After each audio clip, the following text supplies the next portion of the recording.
কি আর বলুন ভাই কষ্টের কথা, কি আর বলুন কষ্টের কথা, বুঝছেন? তো এখন যে আমেরিকাতে যে পুলিশ ধৈর্য ধীরা বাংলাদেশিদের ইন্ডিয়ানদের নিজ নিজ দেশে পাঠাতেছে, এটি তো অলরেডি আপনারা জানেন। আমেরিকার বিশেষ সামরিক প্লেন যেটা ভিডিওগুলো দেখিয়েছিলাম আপনাদেরকে, C-17, ওইটাতে কইরা বাংলাদেশে এবং ইন্ডিয়াতে গণহারে বাংলাদেশি ইন্ডিয়ানদের ধৈর্য ধীরা পাঠাইতেছে, বুঝছেন? তেইলে এক কাহিনী, তো ভাবছিলাম এটা শুধুমাত্র আমেরিকার ভিতরে সীমাবদ্ধ থাকবে। এখন দেখি যে না রে ভাই, ঘটনা উল্টা হয়ে গেছে। এখন দেখলাম ওই যে আজকে সকালে নিউজে দেখলাম যে ব্রিটেন থেকেও গণহারে ধৈর্য বাংলাদেশিদের ধৈর্য ধীরে দেশে পাঠিয়েছে। অলরেডি 18 জনকে বিশেষ একটা ফ্লাইটে তুলছে। এই মুহূর্তে যখন আমি ভিডিওটা করছি ততক্ষণে বাংলাদেশে যে ইন্টারন্যাশনাল এয়ারপোর্ট রয়েছে সেখানে তাদের পৌঁছে যাওয়ার কথা। এই গেল কাহিনী। তৃতীয় কাহিনী হলো ক্যানাডাতেও ব্যাপক ধরপাকড় চলতেছে। তারপরে সেই সাথে আছে আবার মালয়েশিয়াতে। তো এখন ভাই কিসমত খারাপ হলে যা হয়, আমরা গরিব মানুষ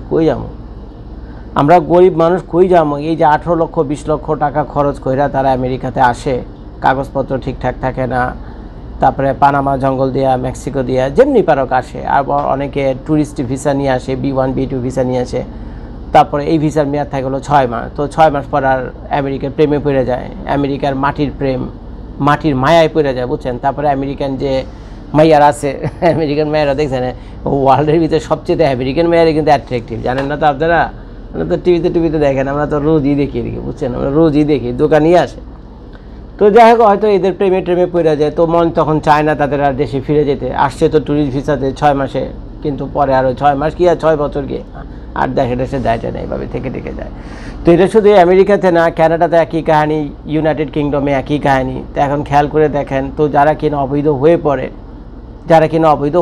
তারা কিন্তু সচরাচর ক্রাইম করে না, এটা বিশ্বাস করতে হবে আপনাদেরকে। তারা কিন্তু সচরাচর ক্রাইম করে না, কারণ তারা খুব সাবধান থাকে, কারণ জানে তার একটা প্রবলেম আছে, বিরাট একটা প্রবলেম আছে, তার ইমিগ্রেশন স্ট্যাটাসে বিরাট একটা প্রবলেম আছে, সে লিগেল বা বিদেশে থাকে, তার তো ক্রাইম করার কথাই না। তো সে চুপে চাপে বিভিন্ন জায়গায় কাম করে, তারপরে লয়ার ধইরা, তারপরে বিভিন্ন কাউন্সিলর ধইরা তাদের কাগজপত্র ঠিকঠাক করার চেষ্টা করে, এবং ম্যাক্সিমাম ক্ষেত্রে তারা সাকসেসও হয়। তো এখন ব্রিটেন থেকে যেভাবে গণহারে পাঠাইতেছে, মালয়েশিয়া থেকে যেভাবে গণহারে পাঠাইতেছে, ভাই এইসব দেখভাল করার জন্য প্রতিটা দেশের সাথে একটা কূটনৈতিক বা ডিপ্লোম্যাটিক একটা রিলেশন থাকে। প্রতিটা দেশেরই এক দেশের সাথে আরেক দেশের একটা ডিপ্লোম্যাটিক রিলেশন থাকে, সেই দেশে একটা হাই কমিশন বা এমবিসি থাকে, যেটা ভালো মন্দ ব্যাপারটা দেখে থাকে।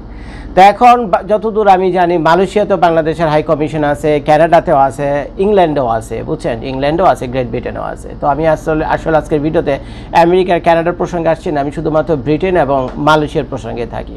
তো এখন আপনারা জানেন, দায়িত্ব গ্রহণের পর আমাদের মাননীয় ডক্টর মোহাম্মদ ইউনূস সাহেব এই পর্যন্ত প্রায় 1 ডজনেরও বেশি ভ্রমণ করেছেন। উনি এই 12-13 মাসে 1 ডজনের বেশি ভ্রমণ করেছেন, এবং রিসেন্ট ভ্রমণ উনি করে গিয়েছিলেন কোথা থেকে জেনে করে এলো, মালয়েশিয়া থেকে। রিসেন্ট মালয়েশিয়াতে মানে উনি 2 বার গেছেন, একবার অনেক আগে গিয়েছিলেন, আবার এবার মনে গেলেন, তো টোটাল গেছেন হলো 2 বার। তো এখন খেয়াল করে দেখেন, আমি বুঝি না শালা, কিসমত খারাপ হলে যা হয়। কিছু মানুষ আছে না, লাক ফেভার করে না, কিসমত ফেভার করে না, বুঝছেন? কিসমত ফেভার করে না কিছু মানুষ। তা আমাদের ডক্টর মোহাম্মদ ইউনূস সাহেব কিন্তু চেষ্টা করতেছেন। এই যে উনি লন্ডনে গেলেন, লন্ডনের কিচ্ছা কাহিনী তো জানেন, সেই প্রসঙ্গে যাচ্ছে না, কি বেজ্জতিটা নাম হইলাম। তারপরে মালয়েশিয়াতে গেলেন, তারপর মালয়েশিয়াতে কি কিচ্ছা কাহিনী হয়েছে দেখি, অনেক কথা বলে, তো সেই প্রসঙ্গে আমি যাচ্ছি না। তবে যেখানে যাক না কেন ভাই, একটা দেশের রাষ্ট্রপ্রধান যখন আরেকটা দেশে যায়, তো সেই দেশের সাথে তো সম্পর্ক আরেকটু উন্নয়ন করার জন্য যায়, ঠিকঠাক করার জন্য, জোড়াতালি দেওয়ার জন্য যায়, ঝালাই করার জন্য যায়, এটি তো আমরা জানি। কিন্তু আমি খেয়াল করলাম, আমাদের ডক্টর মোহাম্মদ ইউনূস সাহেব দুনিয়া যে দেশেই যায়, উনি কোনো ভুকানাঙ্গা কোনো দেশে যায় না। উনি ওই কঙ্গো, সোমালিয়া, তারপরে লিবিয়া, আরও আছে না অনেক ভুকানাঙ্গা দেশ তো আছে, বুঝছেন? গরিব টরিব দেশ আছে। ওই আমাদের ডক্টর মোহাম্মদ ইউনূস কিন্তু ওইসব দেশে যায় না। উনি যায় সকালে যাদের হ্যাডাম আছে, বুঝছেন, যাদের পয়সা করে আছে, প্রতাপশালী রাষ্ট্র আর কি, ওদিকে। তো ওদিকে উনি ঘোরাঘুরি করতেছেন। তো এখন ওইসব দেশে উনি যান, ভালো কথা। এখন ওইসব দেশে তো ভাই বৈধ অবৈধ অনেক বাংলাদেশেও আছে। তো উনি যখন যান, এই যে সরকারের এত লাখ কোটি টাকা খরচ করে যান, হোটেলের বিলি দেন বলে, 1 রাতের হোটেল বিলি বলে 1 লাখ 2 লাখ টাকা, বুঝছেন? 1 লাখ 2 লাখ টাকা বলে 1 রাতের হোটেল বিলি। এখন এইসব কিচ্ছাখানি না হয় বাদই দিলাম, উনি যে যায় ওরা তো নিশ্চয়ই একটা এজেন্ডা থাকে, তাই না, একটা উদ্দেশ্য থাকে যাওয়ার জন্য। যে আমি লন্ডনে যাইতেছি, ইংল্যান্ডে যাইতেছি, এই যে আমি মালয়েশিয়াতে যাইতেছি, মালয়েশিয়ার প্রধানমন্ত্রীর সাথে দেখা করবেন, উনি ব্রিটেনের প্রধানমন্ত্রীর সাথে দেখা করবেন, ভালো কথা করেন, ওনার তো একটা স্পেশাল এজেন্ডা থাকে, একটা এইম গোল থাকে যে এই গোলটা নিয়ে আমি যাচ্ছি। তো এখন এর ভিতরে সবচেয়ে যে বড় গোল বা লক্ষ্য বা উদ্দেশ্য যেটাই বলেন না কেন, সেটা হলো যে বাংলাদেশের যে শ্রমিকরা সেই দেশে আছে, সেই শ্রমিকরা যাতে একটু নিরাপদে থাকতে পারে। তো এই ব্যাপারে সেই সরকার প্রধানকে রিকোয়েস্ট করা তো তার দায়িত্বের ভিতরে পড়ে। কথা সত্যি কিনা বলেন? উত্তর হলো হ্যাঁ। এবং এর জন্যই তো উনি এত টাকা পয়সা খরচ করে সেখানে গেছেন, সে দেশের সাথে ডিপ্লোম্যাটিক রিলেশন ঠিক করার জন্য। এখন ডিপ্লোম্যাটিক রিলেশন কোথায় কোথায় গিয়ে ঠিক হয়? ব্যবসা বাণিজ্যের দিকে ঠিক হয়, তারপর ওই দেশে সেই দেশে যে জনগণ, আমার বাংলাদেশের মানুষ যে ওই দেশে বসবাস করে, তাদের দেখভালের ব্যাপারটা এর ভিতরে থাকে, আরও আনুষঙ্গিক অনেক কিছু থাকে, বন্ধুত্ব থাকে, এই সে থাকে। কিন্তু মেইন হলো এইটা ব্যবসা বাণিজ্য, এবং সেই দেশে যে বাংলাদেশি জনগণ সেখানে থাকে, বৈধভাবে থাকে অবৈধভাবে, তাদের জন্য একটুখানি ভালো কিছু করে আসে। এটি ডিপ্লোম্যাটিক রিলেশনের অন্যতম প্রধান কাজ। তো এখন উনি খেয়াল করে দেখলাম ওনার কপালটা আসলে এতই খারাপ, ওনার আসলে আমি বিশ্বাস করতে পারতেছি না। আমরা তো জানতামও না এটা, উনি যে এত কপাল পোড়া একজন মানুষ, বুঝছেন। উনি যেখানেই যায় সেখানে ভালো করতে যায় খারাপ হয়ে যায়। ডক্টর মোহাম্মদ ইউনূস যেখানে ভালো করতে যায় সেখানে খারাপ হয়ে যায়। যেমন উনি মালয়েশিয়াতে গেছে, মালয়েশিয়াতে হাজার না লাখে লাখে বাংলাদেশিরা সেখানে থাকে বৈধ এবং অবৈধভাবে। তো মালয়েশিয়ার সরকারের সাথে ওনার মিটিং টিটিং হয়েছে, পরে পত্রপত্রিকায় শুনলাম যে মালয়েশিয়া বাংলাদেশের শ্রমিকদেরকে দেখভাল করে রাখবে, প্রচুর বাংলাদেশ থেকে শ্রমিক নেবে, এই সেই ইত্যাদি ইত্যাদি। তো ভালো কথা শুনে আমরা হাততালি দিলাম, মনটা একটু খুশি হলো যে না, আমার অনেক ভাইয়েরা আছে যারা ইউরোপ আমেরিকা আসার মতো অত পয়সা বা তৌফিক বা সুযোগ নাই তাদের, কিন্তু যাই হোক মালয়েশিয়াতে গিয়ে দুইটা ডাল ভাত খেয়ে ভালো আছে। কিন্তু ভাই এক সপ্তাহ যাইতে না যাইতে কাহিনী শুনি মালয়েশিয়া এয়ারপোর্ট থেকে খালি গণহারে ধরে পাঠাইতেছে, এক গ্রুপে 40 জন 50 জন 100 জন, এক গ্রুপে 40 জন 50 জন 100 জন করে খালি ধরে পাঠাইতেছে। এবং কাদের? এদের সবাই হলো বাংলাদেশি পাসপোর্ট। কি কাহিনী হয়েছে? এদের পেপার ঠিক নেই, এই ঠিক নেই, সেই ঠিক নেই, ইত্যাদি ইত্যাদি ঠিক নেই। তো ভাই এগুলো যদি ব্যাপার স্যাপার হয় তাহলে আপনি সেই দেশে গেছেন কেন, বুঝছেন? আমি বলি না সেই দেশে যে অবৈধভাবে যা কাগজপত্র জালিয়াতি দুর্নীতি করছে তাদেরকে প্রশ্রয় দেওয়ার জন্য, সেটা আমি বলছি না। কিন্তু আপনি যে সেই দেশে যান, অন্তত একটুখানি তো ওই করা যায়। আমি তো মুখে বলতে পারতেছি না, বুঝছেন, কেটে কথা অনেক কনসেশন আছে না, বুঝছেন, একটু বিশেষ সুবিধা দেওয়া, বুঝছেন, কনসেশন আছে না, একটু বিশেষ সুবিধা দেওয়া। এখন আমি মনে করেন আমার আমেরিকার পাসপোর্ট আছে, এখন আমি যাই, আমি যদি মালয়েশিয়াতে যাই, মালয়েশিয়াতে আমি অবৈধভাবে থাকি, ধরেন মালয়েশিয়াতে 6 মাসের ভিসা নিয়ে গেলাম আমি, এখন 6 মাসের জায়গায় 7 মাস রইলাম, আমার তো আমেরিকান পাসপোর্ট। আপনাদের কি ধারণা মালয়েশিয়ার সরকার আমাকে বেজ্জতি করে মালয়েশিয়া থেকে বের করে দেবো? সত্যি করে বলেন তো, আমার তো আমেরিকার পাসপোর্ট। এখন মালয়েশিয়াতে গিয়ে যদি 6 মাসের জায়গায় 7 মাসেতে আমি থাকি, 6 মাস থাকে হলো ভ্যালিড টুরিস্ট ভিসা, একটানা থাকতে পারে যে কোনো দেশে, এক দেশে কম বেশি হয় না, কমই হয়। তো যে সর্বোচ্চ 6 মাস আমি থাকতে পারি। কারণ 6 মাস থাকার সময় যদি আমি 7 মাস থাকি, মালয়েশিয়া সরকার যদি আমার ধরে এবং ধরে যদি আমার হাতে আমেরিকান পাসপোর্টটা দেখে, আমাকে কি বিচ্যুতি করে দেশ থেকে বের করবো না গোপনে লুকা চুপে ছাপে আদর করে সেখান থেকে বের করে রাখবে না? এটা সত্যি, মালয়েশিয়া সরকার আমাকে রাখবে না। সে দেশে যে ইমিগ্রেশন ল আছে, ইমিগ্রেশন ল অনুযায়ী পারবে না। ঠিক আছে, অন্যায় তো আমি করছি, কিন্তু তারপরে ভাই খেয়াল করে দেন, আমাকে পাঠিয়েছে কিন্তু এরকম বিচ্যুতি করে তো পাঠায়নি, চুপচাপ পাঠিয়ে দিচ্ছে। জজ ভাই আইসেন ভাই, আবার দেখলে যেটা বলতো পাসপোর্টটা নিয়ে বলতো, প্রথম তো গায়ের চামড়া দেখে চেতে যেত।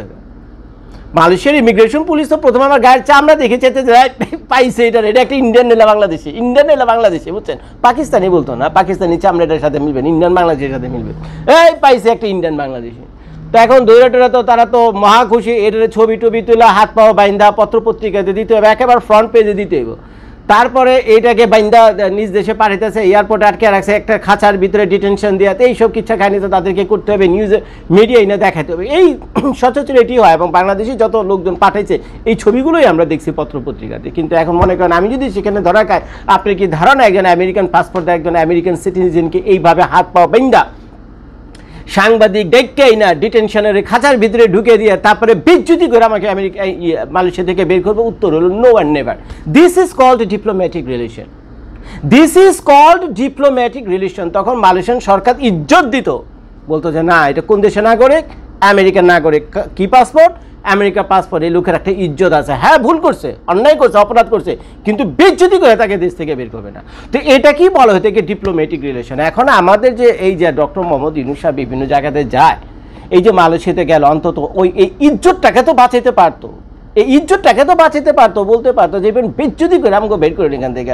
সারা দুনিয়ার মানুষজন দেখে তোমরা পত্রপত্রিকায় যেভাবে এগুলো ছবি টবি ছাপাও, এই ডিটেনশন খাঁচার ভিতরে বইরা যেভাবে মানে মনে হয় যেন গরু ছাগল বাইন্দা তারপরে পাঠাইতেছে বাংলাদেশে, এই যে কাহিনী করো এগুলো করে না, আমাদের দেশের মানিজ্য যায়। অন্তত দোস্ত এই ব্যাপারটা একটু দেখো, অন্যায় করছে ভালো কথা, চুপে চাপে পাঠাতে আমগোটা আমরা বুঝুন না, কিন্তু বলতে পারতো।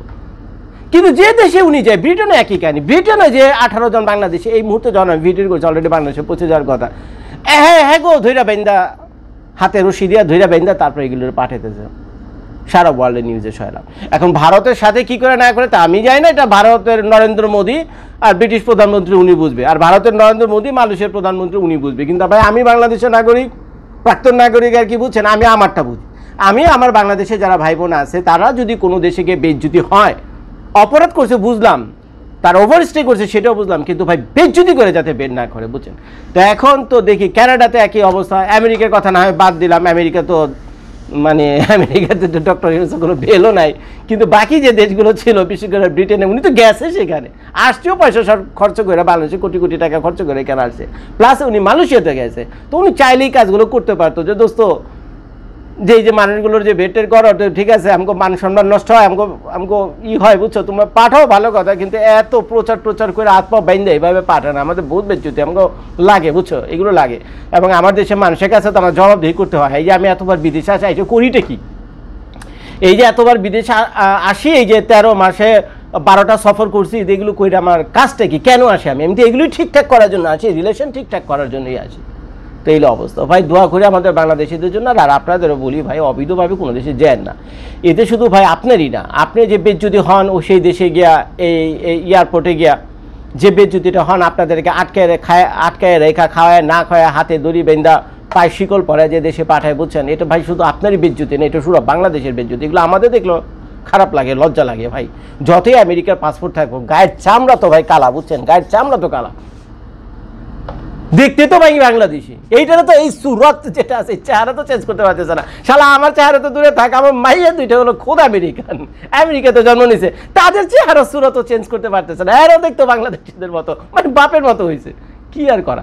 তো কাজে যেখানে বাংলাদেশিদের বেজ্জতি হয় সেখানেই আমার কষ্ট লাগে, বুঝছেন, সেখানে আমার কষ্ট লাগে ভাই। তোদের হাতে পায়ে ধরে অনুরোধ করি, তোরা নিজেদের মান সম্মান নষ্ট করিস না, দেশেরও মান সম্মান নষ্ট ভাই তোরা করিস না, দেশেরও মান সম্মান তোরা নষ্ট করে। আর ডক্টর মোহাম্মদ ইউনূস সাহেব বলতেছে, আঙ্কেল আপনি যে বিভিন্ন জায়গায় এত পয়সা করে খরচ করে যান, প্লিজ কি করেন গিয়ে সেখানে, বুঝছেন, কি করেন আমাদের জন্য, একটুখানি খুলে আমাদেরকে সাংবাদিক সম্মেলনে গিয়ে বললেন যে এই উপকারগুলো আমাদের করিস। আপনি যে দেশেই যান তার পরের সপ্তাহে শুনি মেয়ে সেই দেশ থেকে মানুষ বাই করে দিতেছে, যে দেশে আপনি যান তার পরের দিনই শুনি সেই দেশ থেকে দইরা